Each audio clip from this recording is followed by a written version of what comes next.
बधाई में दीजो श्री ब्रज धाम। हे लाल जी, बधाई में हमें आपसे कहा चाहिए तो बधाई में कहा चाहिए प्रभु।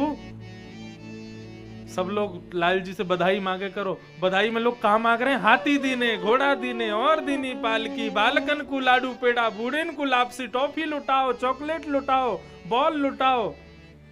अरे नंदोत्सव जब कथा में हो तो बधाई में कहा मांगनो है? झोली फैलाइयो, और झोली फैला के ठाकुर जी से यही बधाई मांगो, बधाई में दीजो श्री ब्रज धाम। हे नाथ, यदि आप कछु देनो चाहो ना बधाई में, तो बधाई में हमें अपनो वृंदावन दियो। हम वृंदावन में जन्म लें दोबारा, ऐसी हम पे कृपा करियो। और हे नाथ, आशा महो चरण रेणुज श्याम हम श्याम वृंदावने किमपि गुलमल तौषधि नाम। उद्धव जी कहते हैं यदि मानव नहीं बना सकते तो कोई छोटा सा पौधा बना दो, लेकिन बनाना वृंदावन में। वन उपवन और मोर बानर कहीं लिख लीजो मेरो नाम, बधाई में दीजो श्री ब्रज धाम। अभी बाबा भी अयोध्या में थे साथ में। हमारे ठाकुर जी को या वर्ष उत्सव भयो अयोध्या में। अयोध्या में महाराज जी जिस दिन ठाकुर जी का जन्मोत्सव था, उस दिन पिताजी ने बधाई गाई, सबने बधाई गाई। जैसी मेरी बारी आई, मैंने यही गायो, मैं लाला आपसे केवल बधाई में एक ही चीज चाहे कि हम दोबारा मानव बने, दोबारा ऐसे पिता के पुत्र बने, दोबारा ऐसी मैया के बेटा बने, दोबारा वृंदावन में जन्म मिले, दोबारा ब्रजवासी बने, और दोबारा आपकी कथा गावे वाले वक्ता बने। और लाला यदि मैं बंदर बनूं तो मेरे कथा सुनने वाले सब श्रोताऊ बंदर बने। बंदर बन के क्या करेंगे? वृंदावन में आनंद करेंगे, वृंदावन में घूमेंगे। मोर बन के वृंदावन में घूमेंगे, बंदर बन के वृंदावन में घूमेंगे।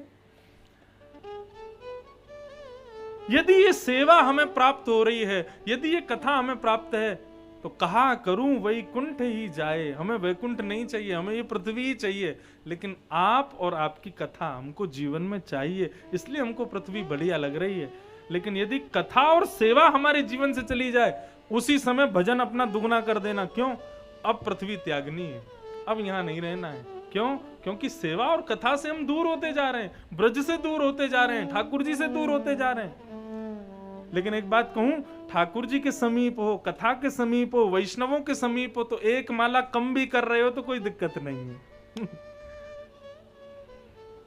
उस एक माला कम की वजह से यदि मानव जन्म भी मिल जाए कोई दिक्कत नहीं है, लेकिन ये सेवा, कथा, वैष्णव सेवा हमको प्राप्त हो। ये परमानंद दास जी का पद, इसको याद कर लो, और जब जब श्री गोविंद देव जी का दर्शन करने जाओ, बस यही झोली फैला के कहो, यह मांगू गोपी जन बल्लभ, मानुष जन्म और हरि सेवा, ब्रज वसिवो दीजो मोहे सुलभ। यह मांगू गोपी जन बल्लभ।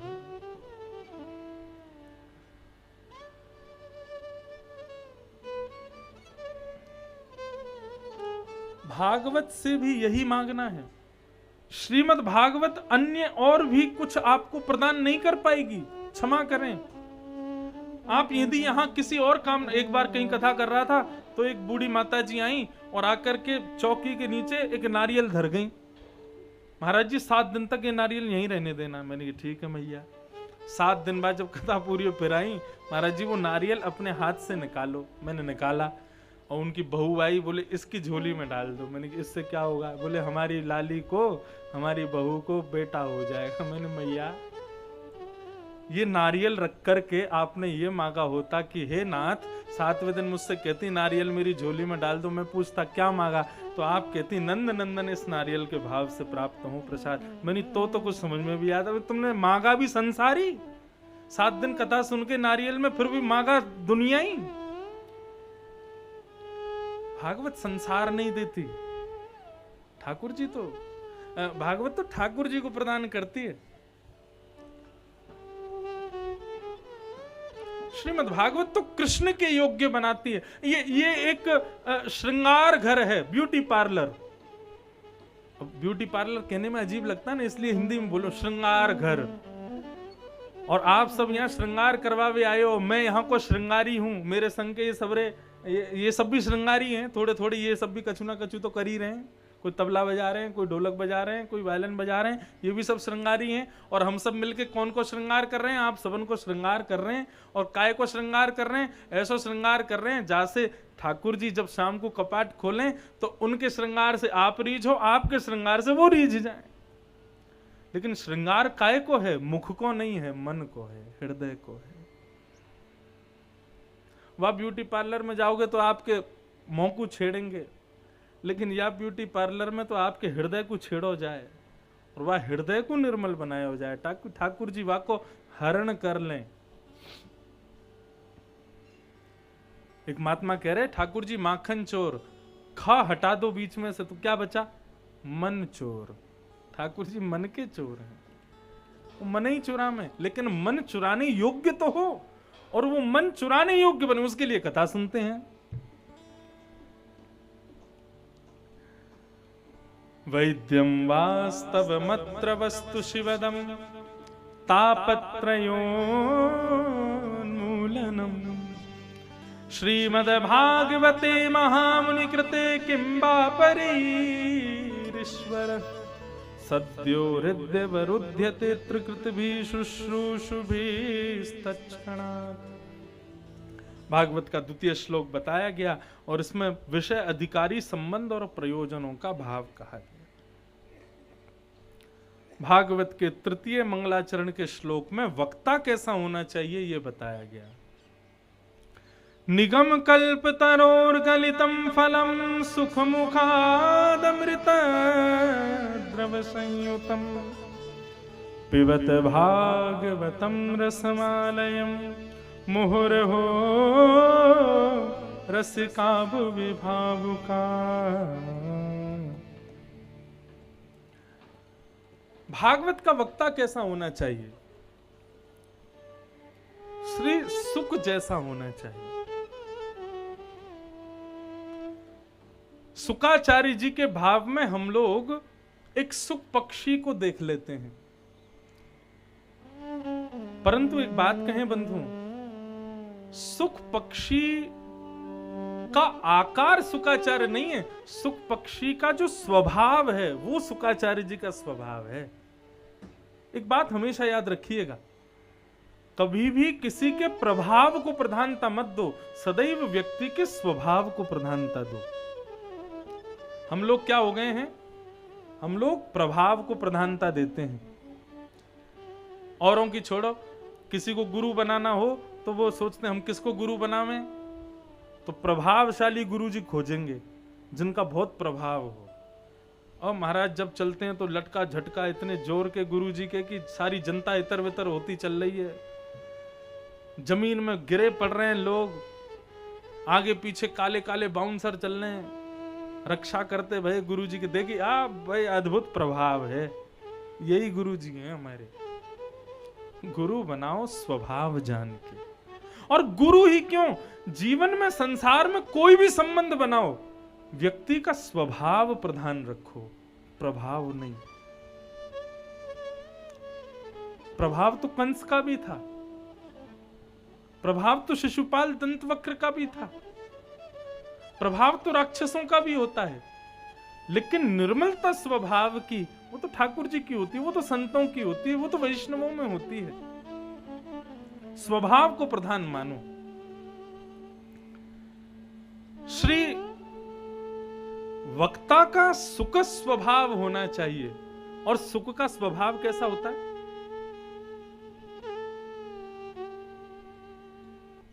सुख का स्वभाव कैसा होता है? सुख पक्षी का स्वभाव है कि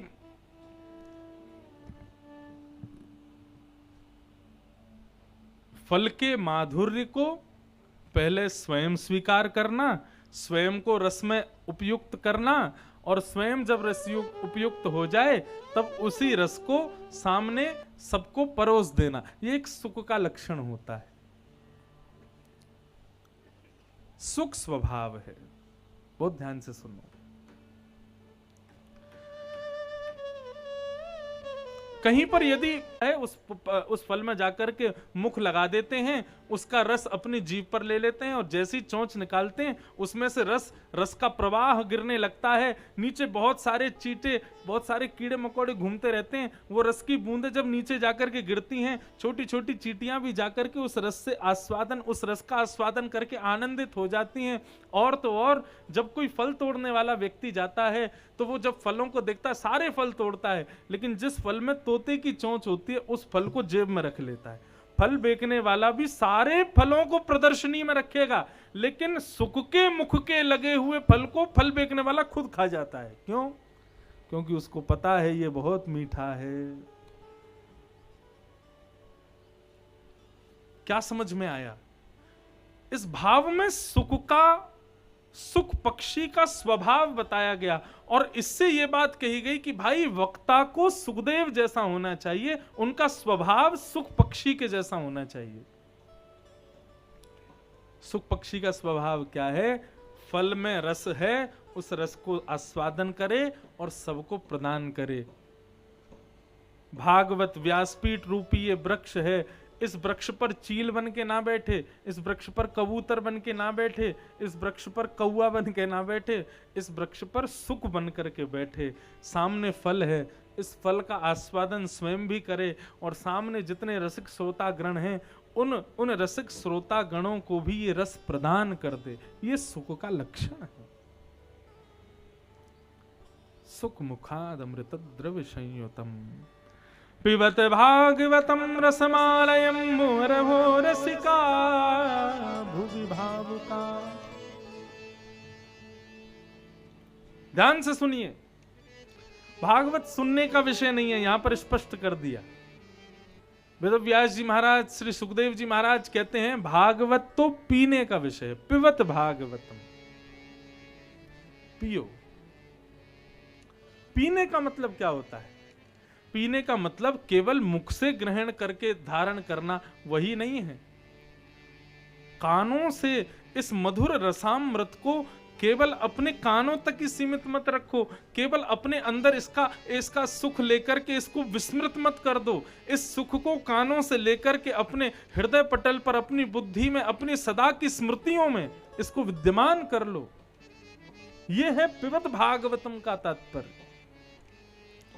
श्रीमद् भगवत गीता के 18 अध्याय जब पूर्ण हुए, भगवान अर्जुन से बोलते हैं, अर्जुन मैंने तुमको इतनी ज्ञान उपदेश दिए, तुमको क्या प्राप्त हुआ? अर्जुन क्या कहते हैं? नष्ट मोह स्मृतिर्लब्धा। केवल ये बात, और केवल इस बात की वजह से ठाकुर जी बोले बस अब तुमको कुछ और सुनाना शेष नहीं रह गया, तुम युद्ध करो। क्या कहा अर्जुन ने? अर्जुन बोले मेरा मोह नष्ट हो गया और आपने जो कुछ भी मुझको सुनाया है इसकी स्मृति मेरे अंदर स्थित हो गई है। भगवान बोले बस अब और कुछ सुनाना शेष नहीं है। इसे कहते हैं पिबत भागवतम।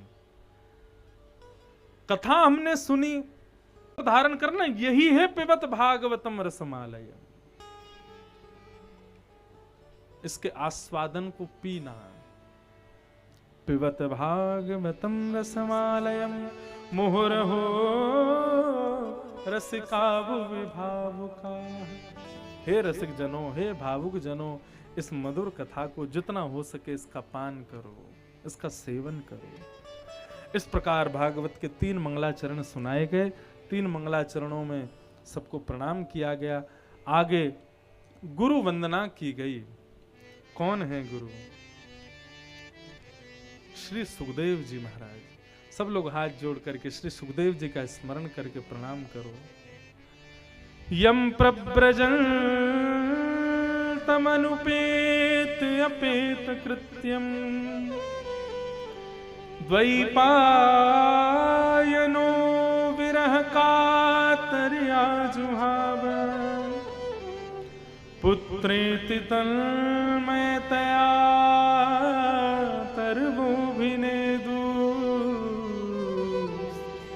तं सर्वभूत हृदयं मुनिमानतोऽस्मि। श्री सुखदेव जी महाराज। बंधुओं, भागवत की रचना की वेद व्यास जी ने, भागवत का गुणगान गाया सनत कुमारों ने, सूत आदियों ने, लेकिन भागवत को रसमय बना करके परोसा श्री सुखदेव जी महाराज ने। सूत जी महाराज कहते हैं कि मैंने भागवत का अध्ययन किया वेद व्यास जी से, लेकिन भागवत कहने की विधा और भागवत को रसमय बना करके मुझको सुनाया श्री सुखदेव जी ने। इसलिए गुरु रूप में मैं सुखदेव जी को वंदन करूंगा। श्री सुकाचार्य जी बंधुओं साधारण नहीं है कि गोपी कदाचिन मणि पिंजरस्थम। श्री सुकाचार्य जी का अनुभव कीजिए। आज भी श्री सुखदेव जी महाराज कोई कह रहा था कि सुखदेव जी परीक्षित जी को कथा सुना करके कहां गए, आज तक किसी को नहीं पता। तो हमारे मलुकपीठ वाले महाराज जी बोले सरस कुंज चले गए। सरस कुंज में बैठे हैं श्री सुखदेव जी। बंधुओं, सुखदेव जी कौन है? भागवत के वक्ता का परिचय करा रहे हैं। कथा कहने का सामर्थ्य केवल और केवल किशोरी जी की कृपा से हो सकता है। और श्री सुकाचार्य जी जो हैं, ये श्री किशोरी जी के ही शब्द स्वरूप हैं। ये किशोरी जी की ही कृपा प्रसादी है। हम जीव मानवों को वक्ता के रूप में, प्रथम वक्ता के रूप में सुखदेव जी प्राप्त हुए, किशोरी जी ने भेजा उनको।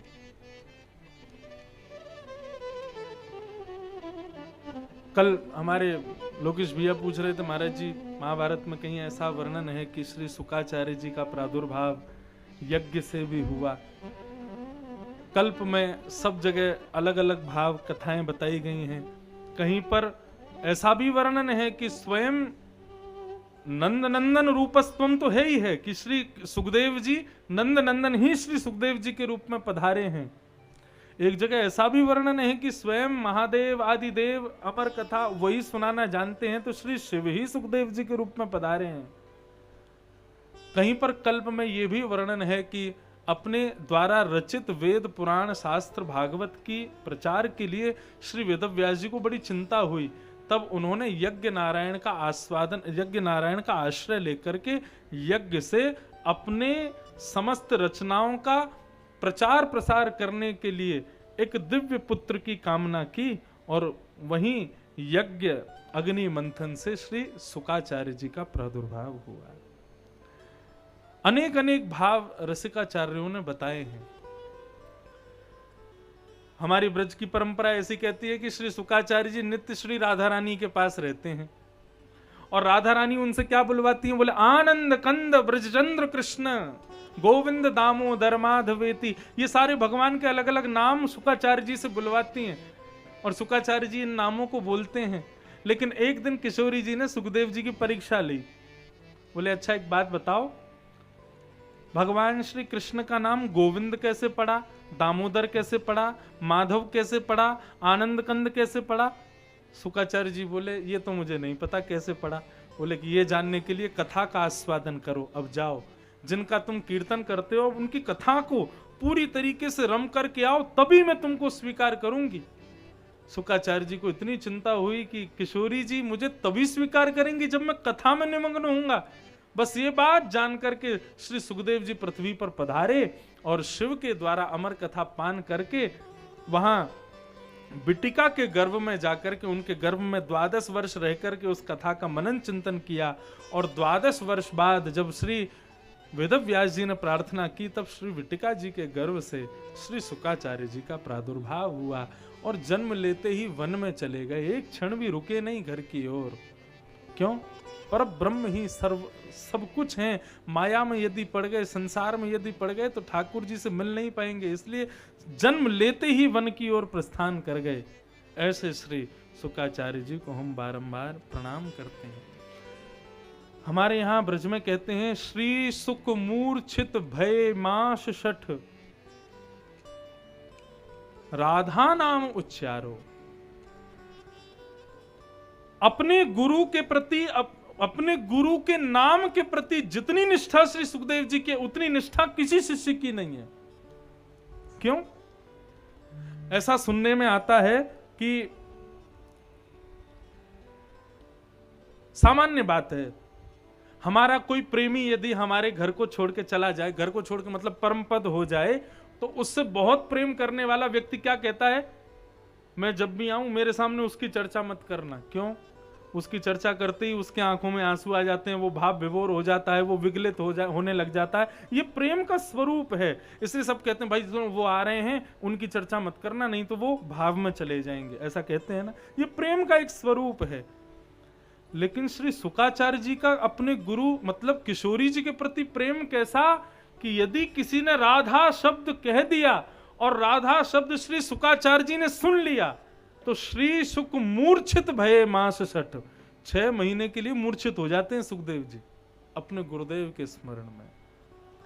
प्रेम की वो परिणति है श्री सुखदेव जी।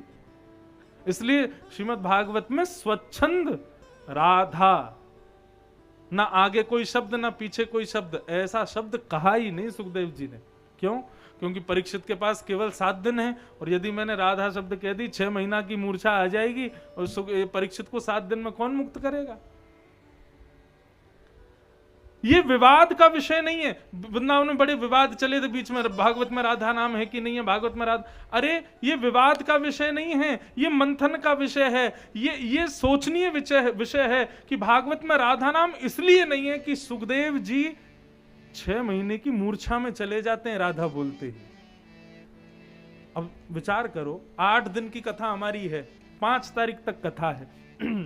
सुखदेव जी ऐसा भाव मुझ में होता और कहीं राधा नाम बोलते ही मैं 6 महीना को मूर्छित हो जाता, मोदी जी कहते भले पधारे महाराज, हमने 8 दिन के काजे बुलाए, ये तो 6 महीना को डट गए यहीं पे।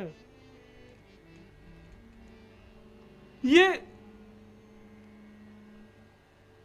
विवाद का विषय नहीं है, तो चिंतन का विषय है।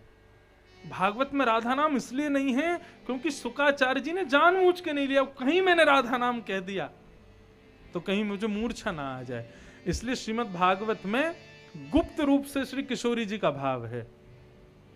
और संकेत करा दें तो जो लोग भागवत जी अध्ययन करते हैं उनको पता चल जाएगा।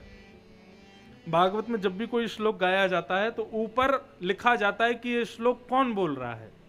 जैसे श्री भगवान उवाच, श्री सुक उवाच, मतलब श्री भगवान बोल रहे हैं, श्री सुक बोल रहे हैं, अर्जुन उवाच, अर्जुन बोल रहे हैं, मैत्रेय उवाच, मैत्रेय मुनि बोल रहे हैं।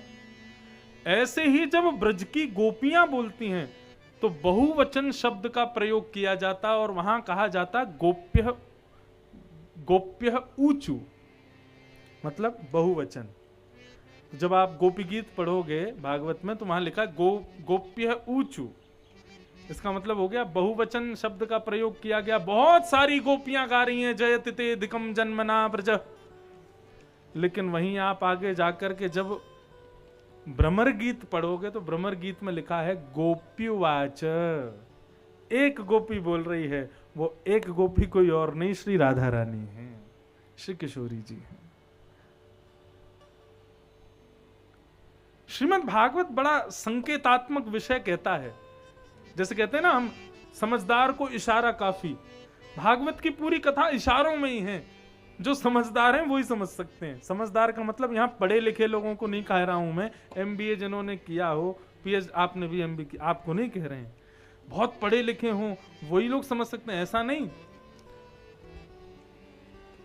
जो रस के पाठशाला में पढ़े हैं भागवत, उन्हीं को समझ में आती है। जो रस में सराबोर हैं उनको भागवत कृपा करती है। ऐसे श्री शुकाचार्य जी को, गुरुदेव को प्रणाम किया। हम भी श्री सूरदास जी के भाव में प्रणाम करें। सूरदास जी कहते हैं, क्या कह रहे हैं? भरोसो दृढ़ चरणन केरो, भरोसो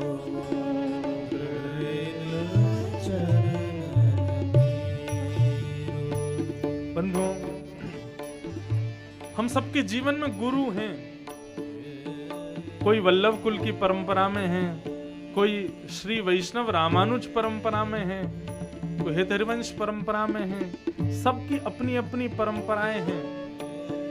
अपने गुरु को हम क्या प्रदान करें? जिन गुरु ने हमको ठाकुर जी की शरणागति प्रदान की, उन गुरु को हम क्या प्रदान करें? श्री सूरदास जी कहते हैं, यदि कुछ देना चाहते हो तो नेह के लिफाफे में केवल विश्वास धर दीजिएगा। अपने गुरु के वचन के प्रति अटल विश्वास, भरोसा गुरु के प्रति, ये सबसे बड़ी दक्षिणा है गुरु के चरणों में। इतना विश्वास गुरु के वचनों के प्रति होना चाहिए। गुरु जी अभी कह दें कि आमेर चले जाओ, उसमें बिल्कुल भी संशय मत करो। गाड़ी में बैठे चले गए, गुरु जी से पूछो मत आमेर जाके करें क्या, वहां करना क्या है, वहां पे होगा क्या, कौन मिलेगा, अरे कुछ नहीं, गुरु जी ने कह दिया तत्क्षण चले जाओ। इतना भरोसा गुरु के वचनों के प्रति। भरोसो दृढ़ैन चरणन केरो, भरोसो दृढ़ैन चरणन केरो। कहां तक कहें महाराज जी, हमारे पूर्वाचार्य भाष्यकार स्वामी श्री रामानुज स्वामी जी महाराज, भक्तमाल जी में कितना सुंदर छप्पे आता है, गोपुर है आरूढ़ उच्च स्वर मंत्र उच्चारो। श्री रामानुज स्वामी जी महाराज जब हम श्री वैष्णवों का अष्टाक्षर मंत्र उनको प्रदान किया गया, रामानुज स्वामी जी नित्य अपने गुरुदेव के पास जाते और गुरुदेव से जाकर के कहते, गुरुजी ये जो हमारा गुरु मंत्र है इसका मुझे व्याख्यान सुनाइए, इसकी मुझे विधि सुनाइए। 16 बार गुरुजी ने बात को टाल दिया, नहीं सुनाया। लेकिन रामानुज स्वामी जी रुके नहीं, बार बार गुरुजी के पास जामे, गुरुजी आज्ञा करके कुछ सुनाइए ना, हमारे गुरु मंत्र की विधि क्या है हमें बताइए ना। जब 17वीं बार रामानुज स्वामी जी के गुरुजी ने उनको गुरु मंत्र की विधि सुनाई, इतना दृढ़ विश्वास रामानुज स्वामी जी के हृदय में, उसी समय नेत्र बंद करके करमाला हाथ में लेकर के जैसे ही गुरु मंत्र का जाप करने के लिए बैठे, तत्क्षण शंख चक्र गदा पद्मधारी श्रीमन नारायण एक बार में ही ठाकुर जी प्रकट हो गए। एक बात कहें, आपको गुरुजी ने कान में मंत्र दिया, कह दिया कि 20 माला रोज करनी, 21 माला रोज करनी, 108 माला रोज करनी, ये गिनतियां जब तक करोगे तब तक ठाकुर जी नहीं मिलेंगे। लेकिन विश्वास से एक माला भी करोगे तो लगेगा कि गोविंद देव जी ने छुआ है मुझको पीछे से। विश्वास।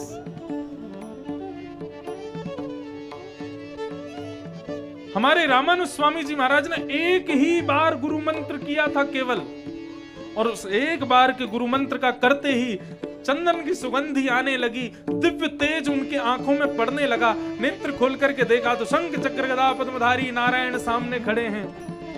कहां तक कहें, जैसे ही सामने ठाकुर जी को देखा नेत्र सजल हो गए रामानुज स्वामी जी के।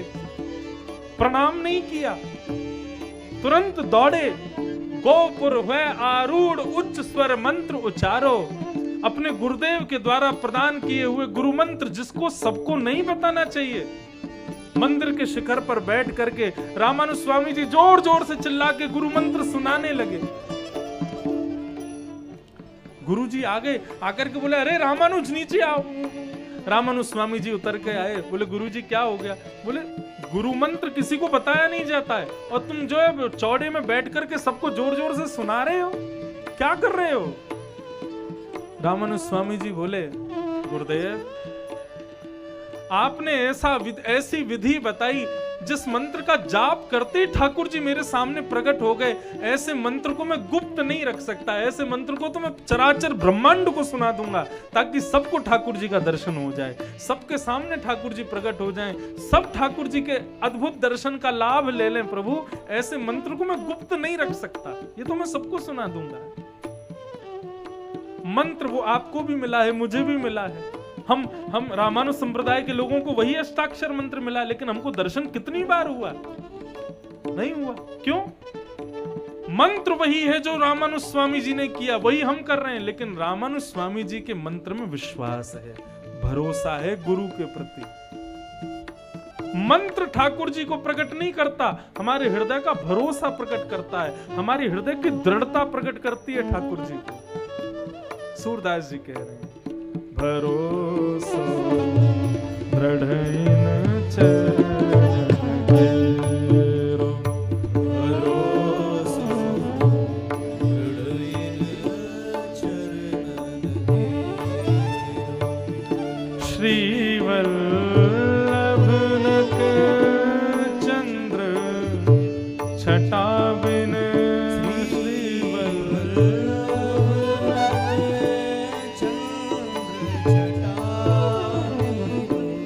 श्री वल्लभ नख चंद्र छटा बिन,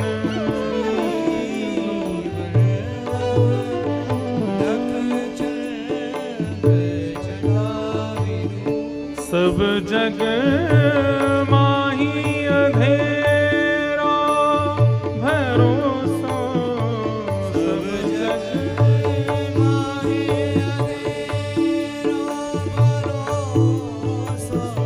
सब जग माही अंधेरो भरोसा, दृढ़ इन चरण केरो, भरोसा दृढ़ इन चरण केरो, भरोसा दृढ़ इन चरण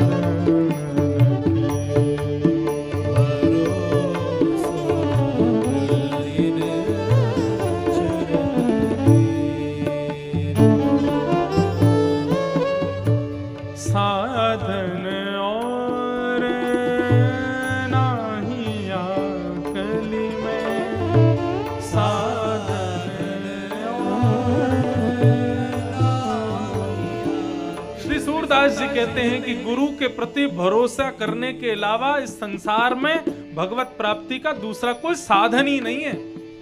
आप सोचो कि किसी अन्य साधन से मैं ठाकुर जी को प्राप्त कर लूं, नहीं हो पाएगा संभव। गुरु के प्रति बस भरोसा कर लो, बाकी कोई साधन मत करो, ठाकुर जी मिल जाएंगे। साधन और नाहिया कली में, साधन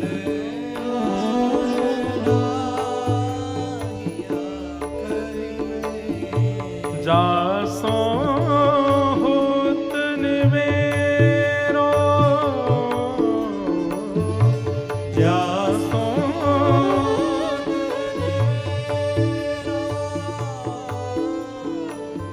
जासो होत निवेरो,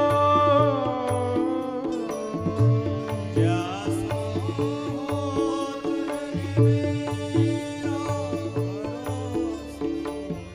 दृढ़ इन चरण केरो, भरोसा दृढ़ इन चरण केरो, भरोसा दृढ़ इन चरण केरो, भरोसा दृढ़ इन चरण। श्री भक्तमाल जी में कथा आती है, भगवान के परम भक्त हुए श्री धन्ना जी जब बालक थे छोटे से, धन्ना जी के घर एक संत पधारे। संत शालिग्राम जी की सेवा करते थे। दूध से स्नान, दही से स्नान, शहद से स्नान, शक्कर से स्नान, पंचामृत से स्नान, उसके बाद शुद्ध जल से स्नान करा के इत्र लगा करके बढ़िया उर्धपुंड ठाकुर जी को लगा के पुष्प की माला धरा के आरती करते। धन्ना जी बैठ करके महात्मा को देखते, इतना आनंद आता धन्ना जी को। रोज सवेरे नहा धो करके पहुंच जाते। कई घरों में ऐसा होता है, कई घरों में हम जाते हैं महाराज जी, हमारे ठाकुर जी की सेवा देख के उनके घर के बच्चे बड़े रीझ जाते हैं। वो सुबह ही आ जाते हैं, महाराज जी हमारे सामने श्रृंगार करिए ना, हमारे सामने ठाकुर जी को आप आरती करो, हमारे सामने भोग लगाओ। उनको देखने में सुख मिलता है, उनको भाव नहीं पता। लेकिन कई लोग होते हैं वो जन्म से ही भगवत रसिक होते हैं, भगवत सेवा के अनन्य उपासी होते हैं। इसका मतलब वो पूर्व जन्म के रसिक हैं। धन्ना जी महात्मा को रोज देखते, चातुर्मास पूरा हुआ, महात्मा एक दिन अपने सब सामग्री रखने लगे। धन्ना जी पहुंच गए, बाबा आज सेवा नहीं करोगे ठाकुर जी की? बोले भैया सेवा तो हो गई, अब तो हम जा रहे हैं, अयोध्या जी से आए वहीं जा रहे हैं, वापस रहेंगे वहीं पर। धन्ना जी रोने लगे, जोर जोर से रोने लगे। बोले मैं आपको जाने नहीं दूंगा, या तो आप यहीं रुक जाओ, और यदि आप जाने की जिद करोगे तो अपने ठाकुर जी मुझको दे के जाओ, और या फिर मुझे ही अपने संग लेके जाओ, कैसे भी करके मुझे संग ही रखो, मेरे पास ही रहो। धन्ना जी के इस भाव को देख के सारा घर इकट्ठा हो गया, सब रोके, लेकिन धन्ना जी का रोना बंद नहीं हो गया। ठाकुर जी के बिना नहीं रहूंगा मैं। ध्यान से सुनिएगा, महात्मा ने केवल एक बालक के जिद को पूर्ण करने के लिए बाहर जाकर के एक सामान्य से दिखने वाले पत्थर पर बढ़िया इत्र लगा करके, चंदन आदि लगा के ला करके उस बालक को दे दिया। बोले लो लाला, यही तुम्हारे ठाकुर जी हैं, इन्हीं की सेवा करो। धन्ना जी बोले ये वो वाले ठाकुर जी तो नहीं है जिनकी आप सेवा करते थे, ये तो दूसरे हैं। तो बाबा ने दोबारा अपना सिंहासन निकालो, और सिंहासन निकाल करके और अपने ठाकुर जी तो सामान्य सी गद्दी पे बैठाए, और धन्ना जी के लिए जो सामान्य पत्थर लेके आए थे उसका श्रृंगार करके मुख्य सिंहासन पर उनको बैठा दिया, और कहा देखो मुख्य सिंहासन पर कौन बैठा है? बोले हाँ वो बैठे। बोले वही मुख्य ठाकुर जी हैं, अब उनकी सेवा तुम करो, और इनको लेके हम जा रहे हैं। तो सांचे शालिग्राम को लेकर के महात्मा चले गए, और सामान्य से दिखने वाले पत्थर को मुख्य सिंहासन पर बैठा के चले गए, ताकि धन्ना जिद ना करे, और कोई बात नहीं थी उसके पीछे।